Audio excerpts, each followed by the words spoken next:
आसमां से नूर की बरसात है। जिस तरह के भी क्वेश्चंस हैं फ़िक़ही हवाले से आप कर सकते हैं हमारे उलमा से। टॉपिक से रिलेटेड भी अगर आप क्वेश्चन करना चाहें, जो कि हमारा टॉपिक है रोज़े की रूह क्या है, तो मौलाना साहब मैं चाहूँगी कि इस पर आप कुछ अल्फाज कुछ ज़रा इनपुट दीजिए। बिस्मिल्लाहिर्रहमानिर्रहीम नहमदुहु व नसल्ली अला रसूलिहिल करीम।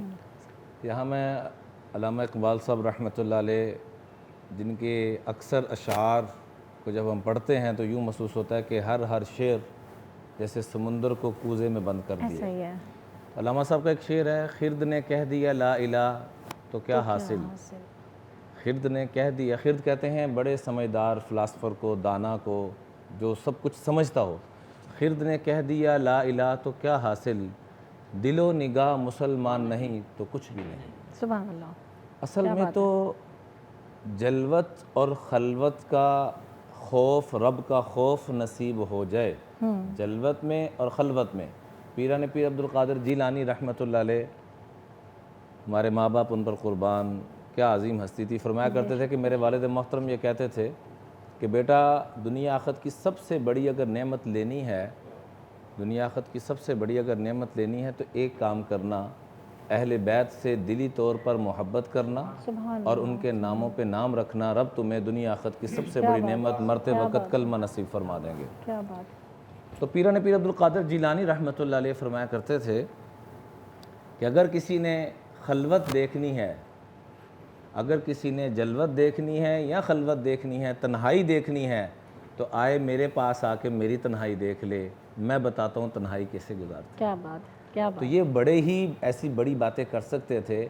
तो रोज़े का जो असल मकसूद, रोज़े की जो रूह है, आप जो बार बार हमें तो मजबूरन ब्रेक का लफ्ज़ बोलना पड़ता है, लेकिन यकीन करें कि रोज़े की रूह ये ब्रेक ही है।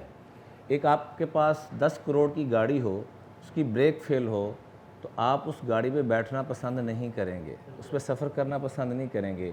इंसान इस कायनात की सबसे कीमती गाड़ी है। इंसान इस कायनात की सबसे खूबसूरत और सबसे कीमती, अल्लाह ने जितनी भी चीज़ें पैदा की हैं, इंसान को सबसे अहसन पैदा फरमाया है। अगर इंसान की ज़ुबान पे ब्रेक है कि जो ही किसी की ग़ीबत करने लगे तो ब्रेक लग जाए, तो समझ ले कि इसको रोज़े की रूह मिल चुकी है। जो ही गलत देखने लगे तो इसकी ब्रेक लग जाए, तो समझ ले कि इसको रोज़े की हकीकत नसीब हो चुकी है। जो ही दूसरों के ऐब देखने लगे तो इसकी ब्रेक लग जाए, अपने ऐब देखना शुरू कर ले, तो समझ ले कि इसको रोज़े की हकीकत नसीब हो चुकी है। हज़रत इमाम हसन और हज़रत इमाम हुसैन, हम सब के माँ बाप उन पर क़ुरबान। अल्लाह उस घराने की गदागिरी और फ़कीरी और उनके कदमों में रहने की पूरी उम्मत को तौफ़ीक़ नसीब फ़रमाए और जन्नत में भी उनके कदमों में जगह नसीब फ़रमाए। उनसे पूछा गया कि सारे सहाबा ने, सारे मुसलमानों ने आका करीम के कदमों में बैठकर तक़वे को सीखा। हम रमज़ान के मुतालिक बार बार आयत पढ़ते ना, या अय्युहल्लज़ीना आमनू कुतिबा अलैकुमुस्सियाम कमा कुतिबा अलल्लज़ीना मिन क़ब्लिकुम लअल्लकुम तत्तक़ून। तो तक़वा है क्या? कुरान पाक में 250 मरतबा इसका जिक्र है। यहाँ मैं थोड़ा सा थोड़ी इजाज़त चाहूँगी, क्योंकि कॉल हमारे पास है अब्दुल्ला की, क्योंकि हम इस फिर आगे बढ़ेंगे कि तक़वा क्या है, वहाँ से कंटिन्यू करेंगे। जी अब्दुल्ला, अस्सलाम वालेकुम। जी कहाँ से बात कर रहे हैं आप? कराची से बात कर रहा हूँ। अच्छा, मेरा कलाम से ये सवाल है कि रोज़े में हमारे अब्बू जो है बहुत गुस्सा करते हैं, तो इस सिलसिले में जैसे हमारे से बहुत नाफरमानी हो जाती है, तो उलमा कराम से ये सवाल था कि कैसे बचा जाए और नाफरमानी हो जाती है।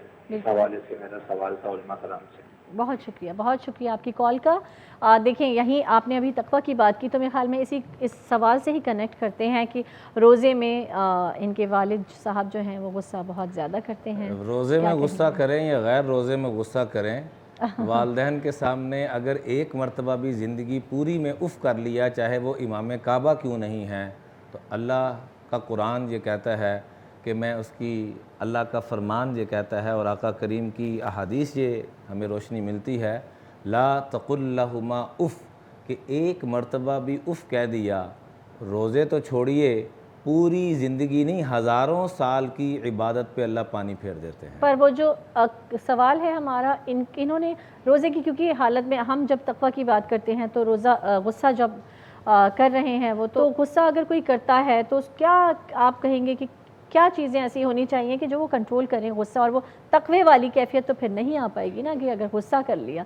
تو روزہ کا لیول جو ہے وہ ہمارا ڈاؤن ہو جائے گا تھوڑا سا. حدیث قدسی ہے اذکرنی. دیکھیں غصہ تو ہر ایک کو آتا ہے, جس کو نہیں آتا فرمایا وہ گدھا ہے. جس کو غصہ نہیں آتا وہ گدھا ہے, اور جس کو آ جائے اور وہ آپے سے باہر چلا جائے, چاہے وہ باپ ہے, چاہے وہ بیٹا ہے, چاہے وہ خاوند ہے, چاہے وہ بیوی ہے, تو وہ گدھے سے بھی بڑا ہے. مفتی نور رحمانی صاحب آپ کچھ ایڈ کرنا چاہیں گے اس میں غصے کے حوالے سے, روزے میں جو غصے کی بات کی ہمارے کالر نے؟ صلی اللہ رسول الکریم. اما بعد فاعوذ باللہ من الشیطان الرجیم. بسم اللہ الرحمن الرحیم. تمام تعریفیں اللہ سبحانہ و تعالیٰ کے لیے, اور درود و سلام اللہ کے رسول ہم سب کے آقا ہم سب کے مولا حضور محمد رسول اللہ صلی اللہ علیہ وآلہ وسلم پہ اللہ کی رحمتیں, برکتیں, عظمتیں, رفتیں نازل ہوں کہ جن پر لوگ سنگ باری کرتے تھے اور آپ دعائیں دیتے تھے, ان پر اللہ کی رحمتیں برکتیں نازل ہوں کہ جن کے لیے لوگ روک دیا کرتے تھے وہ عطا کرتے تھے. ان پر اللہ کی رحمتیں نازل ہوں کہ مکہ والے نے سختی کے ساتھ ان کو وہاں سے ہجرت کرنے پہ مجبور کیا, اور اسی رمضان میں یعنی کہ اسی مہینے میں میرے آقا جب تشریف لاتے ہیں تو اعلان فرماتے ہیں کہ الیوم, آج تم سب کو میں نے معاف فرما دیا. ہم اس نبی کے پیروکار ہیں. قرآن کی آیت پڑھوں گا پھر آپ کے سوال کا جواب. میں قرآن سے پوچھتا ہوں, اے قرآن غصہ کرنے والوں کے بارے میں آپ کی رائے کیا ہے؟ اے قرآن آپ کتاب الحی ہیں, زندہ کتاب ہیں, آپ کہتے کیا ہیں؟ قرآن کہتا ہے والکاظمین الغیظ والعافین عن الناس واللہ یحب المحسنین. غصے کو پی جانے والے, لوگوں کو معاف کر دینے والے.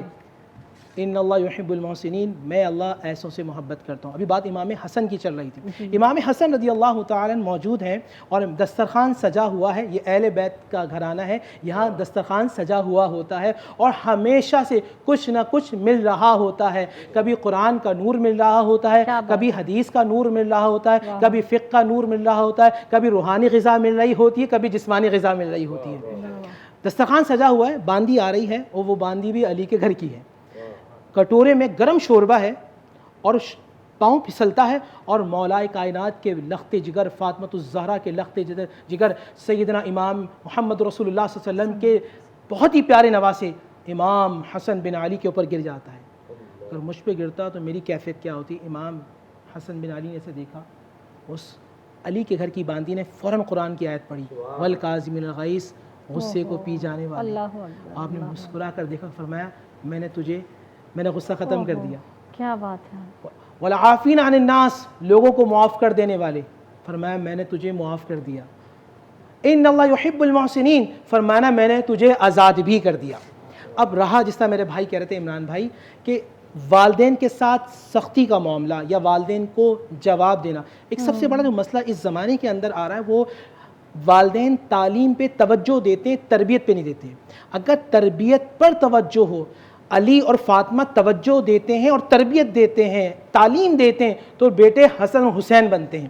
آج ہم اچھے اسکولوں میں بھیج کر یہ سمجھتے ہیں کہ جی ہم نے اچھی تعلیم دے دی. نہیں, آپ کو سمجھانا ہے, آپ کو بٹھانا ہے, تربیت دینی ہے. بیٹے کو سمجھانے کے لیے سورہ لقمان میں قرآن نے کہا یا بنیا, اے میرے چاند, اے میرے جگر, اے میرے لخت جگر, اے میرے پیارے. اچھے الفاظوں کا انتخاب جب باپ اور ماں کریں گے, بچپن میں بچے کے کانوں میں پڑے گا. ہمارے یہاں خرابی کیا ہوتی ہے, سختی کے الفاظ ادا ہوتے ہیں, اس خمیر کے اندر سختی کے الفاظ آ جاتے ہیں. بہت شکریہ مفتی نور رحمانی صاحب, اتنی پر اثر گفتگو کرتے ہیں ہمارے علماء حضرات. آسمان سے نور کی برسات ہے.